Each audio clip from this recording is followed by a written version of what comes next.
الحمدللہ رب العالمین والصلاة والسلام علی سید المرسلین اما بعد فاعوذ باللہ من الشیطان الرجیم بسم اللہ الرحمن الرحیم.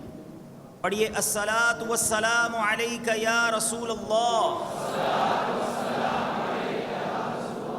وعلی آلک واصحابک یا حبیب اللہ.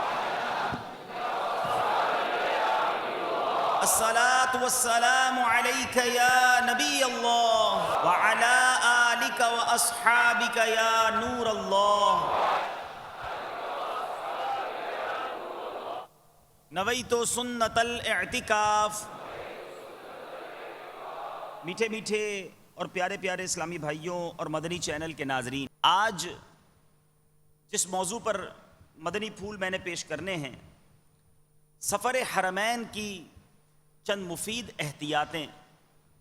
اللہ نے چاہا اگر یہاں موجود بالخصوص وہ اسلامی بھائی جو اس بار سفر حرمین کو جا رہے ہیں یا جو جاتے رہتے ہیں، آئندہ جانے کا پروگرام تو ہم سبھی کا ہے انشاءاللہ، اور وہ مدنی چینل کے ناظرین جو اس وقت مدنی چینل پر دیکھ رہے ہیں، میں سب سے گزارش کروں گا برائے کرم اپنے کام کاج کو چھوڑ دیجیے. اگر اس سال آپ حج پر جا رہے ہیں تو اس موضوع کو بہت زیادہ توجہ سے سنیے گا. یہاں اسلامی بھائی جن کے پاس ڈائری اور قلم ہیں وہ اپنے ڈائری اور قلم نکال لیجئے. اللہ نے چاہا اگر یہ مدنی پھول آپ نے نوٹ کر لیے اور ان پر وہاں جا کر عمل کیا تو انشاءاللہ بہت ساری برکتیں آپ کو حاصل ہوں گی، بہت زیادہ آسانیاں ہو جائیں گی. یہ امیر اہل سنت سے الحمدللہ سیکھے ہوئے مدنی پھول ہیں، تجربات کی روشنی میں تجربہ کار جو حاجی ہیں ان سے حاصل کیے گئے ہیں. تو انشاءاللہ آپ کو اس سفر میں بڑی آسانی ہو جائے گی اگر آپ توجہ سے سنیں گے. اور جو اس بار نہیں جا رہے اگر وہ بھی نوٹ کر لیں اور یہ اچھی نیت شامل کر لیں کہ انشاءاللہ یہ باتیں سیکھ کر میں اللہ نے چاہا تو دیگر حاجیوں تک پہنچاؤں گا. کسی کا سفر آسان ہو جائے گا، کسی کو آسانی مل جائے گی انشاءاللہ، وہ میرے لیے وہاں دعا کر دے گا تو میرا بیڑا پار ہو جائے گا. تو سارے سیکھیں گے انشاءاللہ. آئیے بیان سے پہلے درود پاک کی ایک بڑی پیاری فضیلت سنتے ہیں.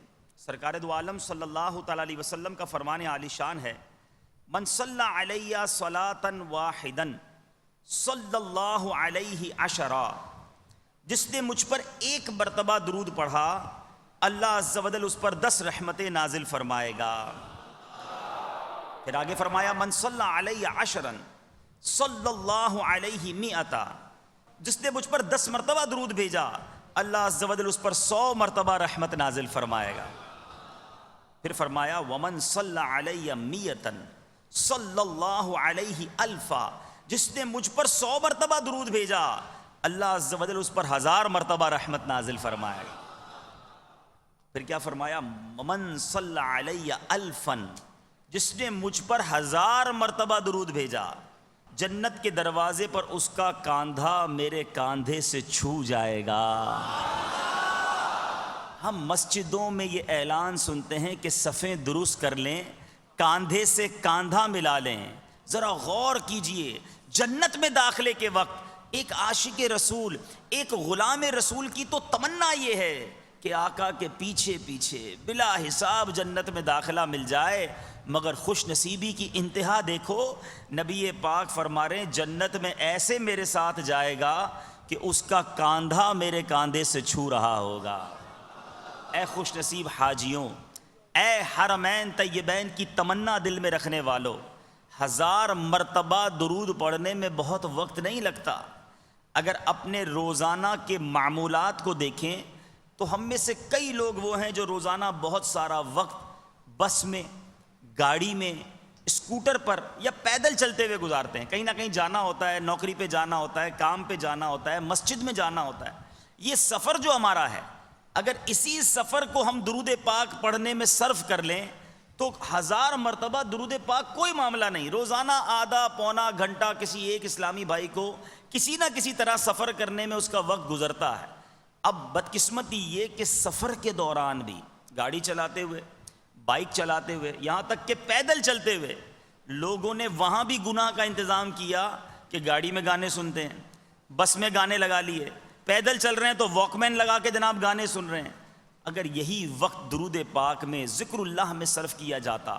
ذرا غور کیجئے، سفر کے دوران اموات بھی ہوتی ہیں، ایکسیڈنٹ بھی ہوتا ہے. گانے سنتے سنتے، میوزک سنتے سنتے موت آ گئی تو کیا بنے گا؟ ایک واقعہ مجھے یاد آیا. ایک ملک میں ایک نوجوان بڑی تیز رفتار گاڑی چلا رہا تھا. گاڑی کا ایکسیڈنٹ ہوا.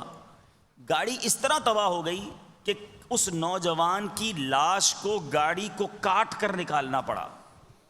مگر جب کاٹ کر گاڑی سے لاش نکالی تو اس وقت بھی گاڑی میں سے میوزک کی آواز آ رہی تھی. سچ بتاؤ کیسی موت چاہتے ہو؟ میوزک سنتے سنتے یا ذکر اللہ کرتے کرتے؟ گانے سنتے سنتے یا آقا علیہ الصلوۃ والسلام پر درود پڑھتے پڑھتے؟ خوش نصیب ہیں وہ لوگ جو درود پاک پڑھتے پڑھتے، ذکر اللہ کرتے کرتے دنیا سے جاتے ہیں. جب وہ سوتے ہیں نا تو شاعر کا وہ شعر یاد آ رہا ہے، میں سو جاؤں یا مصطفیٰ کہتے کہتے. انشاءاللہ قیامت کے دن جب ان کی آنکھ کھلے گی تو کھلے آنکھ صلی اللہ کہتے کہتے. تو سفر میں بالخصوص ذرا سوچیں، یہ راستے ہمارے گناہ کے گواہ بنتے ہیں. ہم گاڑی میں جاتے ہوئے گانے سن رہے ہیں، بائک پر پیدل چلتے ہوئے بری باتیں کر رہے ہیں. اگر یہی راستے درود پڑھنے کے گواہ بن جائیں، یہی راستے ذکر اللہ کرنے کے گواہ بن جائیں. بزرگان دین کے بارے میں آتا ہے، آپ ایک راستے سے گزرتے، ایک بزرگ کے بارے میں آتا ہے، اپنے ایک گلی کراس کی، ایک روڈ کراس کیا، واپس آ گئے اور دوبارہ اسی راستے سے نکلے. کسی نے پوچھا حضرت پھر؟ فرمایا مسئلہ یہ ہے کہ اس گلی سے، اس روڈ سے گزرتے ہوئے میں ذکر اللہ کرنا بھول گیا تھا. میں چاہتا ہوں میں جس راستے سے گزروں وہ راستہ میرے ذکر اللہ کا گواہ بن جائے. تو نیت کیجئے انشاءاللہ. اور بالخصوص جو حرمین جا رہے ہیں، حج پر جا رہے ہیں، مدینے جا رہے ہیں، ارے آپ کو تو بہت پیدل چلنے کا موقع ملے گا، گھر سے لے کر حرم تک. حرم میں طواف، طواف کے بعد سعی، سعی کے بعد پھر گھر آنا، میلوں سفر ہوگا. اگر ہاتھ میں تسبیح ہو، نگاہیں جھکی ہوئی ہوں اور یاد جانا میں گم ہو کر درود پڑھتے چلے جائیں. اور مکے میں ایک درود پڑھو گے نا تو 1,00,000 درود پڑھنے کا ثواب مکے میں مل جائے گا. مدینے میں ایک درود پڑھیں گے 50,000 مرتبہ درود پاک پڑھنے کا ثواب. تو انشاءاللہ یہاں بھی اور جب وہاں بھی جائیں گے تو بہت کثرت کے ساتھ درود پاک پڑھوں گا. آئیے محبت کے ساتھ درود پاک پڑھ لیں. صلو علی الحبیب صلی اللہ تعالی علی محمد صلی اللہ علیہ وسلم. حاجی اپنے گھر سے روانہ ہو کر جدہ ایئرپورٹ پہنچتے ہیں، لبیک کی گویا صدائیں بلند ہو رہی ہوتی ہیں. بلکہ ایسا بھی دیکھا کہ جہاز میں جب میقات قریب آتی ہے تو کوئی ایک حاجی شوق میں، فرط شوق میں جب لبیک کی صدا بلند کرتا ہے تو پورا ہوائی جہاز جو ہے وہ لبیک کی صداؤں سے گونجنے لگتا ہے. پھر جب حاجی جہاز سے اترتے ہیں، بس میں جاتے ہیں، تو کوئی ایک دیوانہ حاجی فرط محبت میں، جذبات میں آ کر کہ میں جدہ ایئرپورٹ پر پہنچ گیا، عرب کی سرزمین پر پہنچ گیا، وہ لبیک کی صدا بلند کرتا ہے تو اب پورے بس کے اندر لبیک کی صدا بلند ہونا شروع ہو جاتی ہے. جب مکہ پاک قافلہ پہنچتا ہے پھر لبیک کی صدائیں. اللہ تبارک و تعالیٰ سے دعا ہے فیضان مدینہ تو پہنچا دیا. یہاں اس حج تربیتی اجتماع میں ان حج پر جانے والے عاشقان رسول کے ساتھ بیٹھنا بھی نصیب کر دیا. یہ سفر حرمین پر جانے والوں کے ساتھ یہاں اپنے وطن میں لبیک پڑھنا بھی نصیب کر دیا. اب میرے رب سے دعا ہے کہ مولا ہمیں حقیقی معنوں میں احرام کی چادریں پہن کر وہاں سفر پر روانہ ہو کر لبیک اللہم لبیک اپنی حاضری لگانے کی ہمیں بھی توفیق نصیب ہو جائے، ہمیں بھی یہ شرف مل جائے. آئیے مل کر اسی تمنا میں ذرا تصور میں ڈوب کر دیکھیں. لبیک جب بھی آپ نے پڑھنا ہے اس کا معنی ضرور ذہن میں رکھیے گا. ذرا سوچو تو صحیح یہ معنی کیا ہے، اس کی میننگ کیا ہے. لبیک اللہم لبیک، حاضر ہوں میرے مولا، میں حاضر ہوں. لبیک لا شریک لک لبیک، میں حاضر ہوں مولا، تیرا کوئی شریک نہیں، میں حاضر ہوں. ان الحمد والنعمت لک والملک، مولا تمام تعریفیں، یہ ملک بھی تیرا، حمد بھی تیری. لا شریک لک، تیرا کوئی شریک نہیں، میں حاضر ہوں. اگر اس تصور کے ساتھ، اس جذبے کے ساتھ لبیک کہیں گے تو آنکھوں سے آنسو نکل آئیں گے. آئیے اس تصور میں ڈوب کر مل کر لبیک پڑھتے ہیں. لبیک اللہم لبیک لبیک لا شریک لک لبیک ان الحمد والنعمت لک والملک لا شریک لک. لبیک اللہم لبیک لبیک لا شریک لک لبیک ان الحمد والنعمت لک والملک لا شریک لک. لبیک اللہم لبیک لبیک لا شریک لک لبیک ان الحمد والنعمت لک والملک لا شریک لک. ذرا سوچئے پیارے اسلامی بھائی، دنیا میں کسی کو حاضری لگاتے ہیں، اسکول میں دفتر میں حاضری لگتی ہے، فلاں ہے وہ کہتا ہے لبیک پریزنٹ، اپنی حاضری لگاتا ہے، اس کا دماغ اس صدا پر ہوتا ہے، کانشیس ہوتا ہے، توجہ ہوتی ہے. اور بعض اوقات حاجیوں کو دیکھا لبیک پڑھتے ہیں، دل کہیں اور ہے، دماغ کہیں اور ہے، ادھر دیکھ رہے ہیں ادھر دیکھ رہے ہیں. ارے لبیک پڑھیں تو دل کی دنیا زیر و زبر ہو جانی چاہیے. امام زین العابدین عابدوں کے امام ہیں، ذرا سنیے جب وہ لبیک پڑھتے تو ان کا کیا حال ہوتا تھا.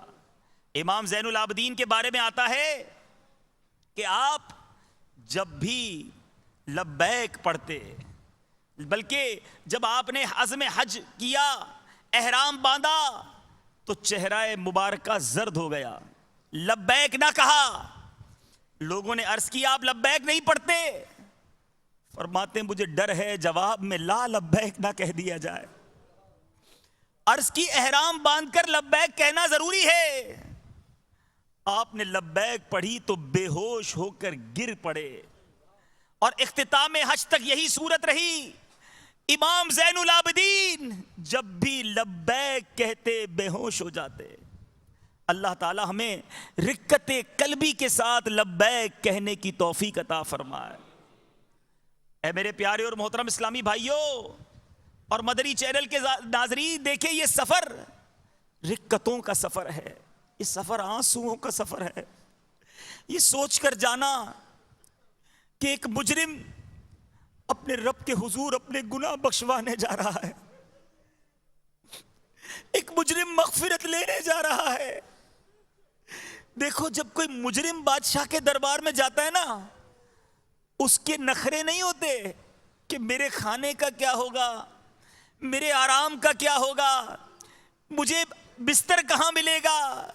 ارے میں تو مجرم ہوں، میں اس جگہ آنے کے قابل نہیں تھا، مجھے بلایا گیا، یہی احسان کم نہیں. اور اب وہاں جا کر میں یہ کہوں کہ کھانا نہیں ملا، وہاں جا کر یہ کہوں آرام نہیں ملا. ارے مجھے بلا لیا گیا، یہی بڑا احسان. کروڑوں تڑپ رہے ہیں اور مجھ گناہگار کو بلا لیا گیا. نیک ترس رہے ہیں اور میں خطا کار اس سرزمین پر آ گیا. یہ سوچ کر جانا، شرم کے عالم میں جانا، رقت کے عالم میں جانا، روتے ہوئے جانا کہ مولا بلایا ہے تو اب بخشش بھی فرما دے، کہیں اس در سے محروم نہ لوٹ جاؤں. سنیے سنیے ہمارے اسلاف کیسے سفر کرتے. سیدنا امام محمد باقر علیہ رحمت اللہ القادر جب حج کے لیے مکہ مکرمہ تشریف لے گئے اور مسجد الحرام میں داخل ہوئے تو بیت اللہ شریف کو دیکھا تو رونے لگے، حتیٰ کہ اتنی بلند آواز سے رونے لگے کہ کسی نے عرض کی کہ حضور سب لوگوں کی نظریں آپ کی طرف ہو گئی ہیں، آپ اتنی بلند آواز سے رو رہے ہیں. تو کیا فرمایا؟ کہتے ہیں کیوں نہ روؤں، شاید اللہ عز و جل میرے رونے کے سبب مجھ پر رحمت کی نظر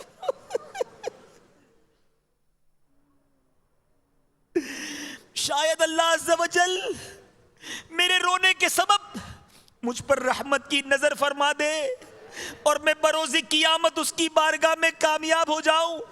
پھر امام باقر رحمت اللہ تعالیٰ علیہ جو آل رسول ہیں، آپ نے طواف کیا اور مقام ابراہیم پر نماز پڑھی. جب سجدے سے سر اٹھایا تو سجدے کی جگہ آنسوؤں سے تر تھی. اے جانے والو، دیکھو دل میں نبی کی یادیں، لب پر نبی کی نعتیں، جانا تو ایسے جانا سرکار کی گلی میں، پاس کچھ نہیں ہے۔ ہاں یہ مت سوچنا کہ میرے پاس تو پاسپورٹ بھی نہیں، میرے پاس تو رقم بھی نہیں، میرے پاس تو مال و دولت بھی نہیں، یہ پیسے والے حج پر جا سکتے ہیں، جس کے پاس پیسہ ہوگا وہی مدینے جائے گا۔ نہیں نہیں، گو پاس کچھ نہیں ہے لیکن یہ دیکھ لے گا ایک دن مجھے زمانہ سرکار کی گلی میں۔ یہ ہم نے دیکھا ہے پیارے اسلامی بھائیوں، ایسے کئی لوگ ہوتے ہیں جن کے پاس کروڑوں روپے ہوتے ہیں، ساری دنیا دیکھی ہوتی ہے، نہیں دیکھا تو مدینہ نہیں دیکھا، نہیں دیکھا تو کعبہ نہیں دیکھا۔ اور ہم نے ایسے بھی غریب دیکھے، ایسے بھی مسکین دیکھے جن کے پاس بظاہر کچھ نہیں، مگر جب بلایا آقا نے خود ہی انتظام ہو گئے۔ شاعر لکھتا ہے نا، کہاں کا منصب کہاں کی دولت، قسم خدا کی ہے یہ حقیقت، کہاں کا منصب کہاں کی دولت، قسم خدا کی ہے یہ حقیقت، جنہیں بلایا ہے مصطفیٰ نے وہی مدینے کو جا رہے ہیں، بنے شاہجانے کا پھر بہانہ کہے گا کر کوئی دیوانہ، بنے گا جانے کا پھر بہانہ کہے گا کر کوئی دیوانہ، چلو دیوانے تمہیں مدینے مدینے والے بلا رہے ہیں، چلو دیوانے تمہیں مدینے مدینے والے بلا رہے ہیں۔ دیکھو وہ در پیسے والوں کا در نہیں، فقط وہاں فقط مالداروں کو نہیں، وہاں دل والوں کو بلایا جاتا ہے، وہاں تڑپ والوں کو بلایا جاتا ہے۔ اپنے آنسوؤں کو بہنے دینا۔ یہ مدینے جا رہے ہیں نا جو، آؤ ان سے مل کر کہہ دیتے ہیں، مدینے جانے والوں جاؤ جاؤ فی امان اللہ، مدینے جانے والوں جاؤ جاؤ فی امان اللہ، مدینے جانے والوں جاؤ جاؤ فی امان اللہ، کبھی تو اپنا بھی لگ جائے گا بستر مدینے میں، کبھی تو اپنا بھی لگ جائے گا بستر مدینے میں، نہ ہو مایوس دیوانوں پکارے جاؤ تم ان کو، نہ ہو مایوس دیوانوں پکارے جاؤ تم ان کو، بلا ہی لیں گے ایک دن ہم کو بھی سرور مدینے میں، بلا ہی لیں گے ایک دن ہم کو بھی سرور